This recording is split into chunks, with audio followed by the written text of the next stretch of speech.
ఇదో నిన్న సూర్యనారాయణ గారు ఒక స్టేట్మెంట్ ఇచ్చారు. రాష్ట్రంలో ప్రభుత్వ ఉద్యోగులకు సంబంధించి 25,000 కోట్ల బకాయిలు పెరిగిపోయాయి.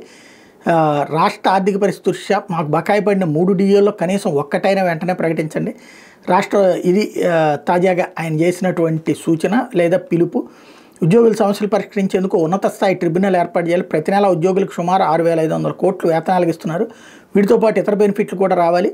వేతనాలకు సంబంధించిన ప్రతి నెల జీతాలు ఇచ్చేలా చెల్లింపులు చట్టబద్ధత చేయాలి. 14వ వేతన సవరణ అధ్యయనం కమిషన్ని విశ్రాంత హైకోర్టు జడ్జి నేతృత్వంలో ఏర్పాటు చేయాలన్నటువంటి పిలుపునిచ్చారు. ఇక్కడ జగన్ అధికారంలోకి రాగానే ఐఆర్ ప్రకటించాడు. మధ్యంతర భృతి 27%. ఆ తర్వాతన పీఆర్సీ చేసి ఇదంతా 2 ఏళ్ళు పట్టడం. ఈలోపు మనం కోరుకున్నది 50 అయితే అతను 23 ఇవ్వటం, కనీసం 27 అన్న ఐఆర్ అన్న ఇచ్చేయమంటే ఇవ్వకపోవడం. దానివలన ఎవరైతే ప్రభుత్వ ఉద్యోగులందరూ తనని ద్వేషించారు, దూషించారు, అతన్ని ఓడేదాకా వెంటబడ్డారు. దానికి తోడు సచివాలయ వ్యవస్థ రావడం, వీటన్నిటి కారణంగా కూడా ఉద్యోగులకి జగన్ వ్యతిరేకయ్యాడు.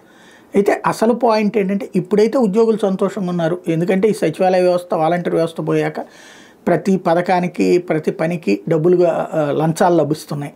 జీతం ఇదివరకు ఏంటంటే జీతము లేట్ అయ్యింది, ప్లస్ ఈ వచ్చేటటువంటి డబ్బులు పైన వచ్చే డబ్బులు ఆగిపోయినాయి. ఇప్పుడు వచ్చేటప్పటికి పైన వచ్చే డబ్బులు వస్తున్నప్పుడు జీతం టైంకి వచ్చినా రాకపోయినా, అందుకని 1వ తారీఖు జీతం అనేది పోయింది.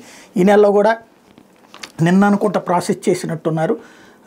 నిన్న ఏదో వాళ్ళ వాట్సాప్ గ్రూపుల్లో వచ్చినటువంటిది తాజాగా వెళ్ళిపోయింది. కుబేర్ పోర్టల్కి వచ్చేస్తేనే మనకి రేపు పడిపోతే రేపు ఎల్లుండిలో జీతాలు అని చెప్పుకుంటున్నారు. అంటే అది పెద్దగా ఫీల్ అవ్వట్లేదు చేతికి డబ్బులు అందేటటువంటి వాళ్ళకి. ఇంకోటి ఐఆర్ లాంటిది అడగట్లేదు.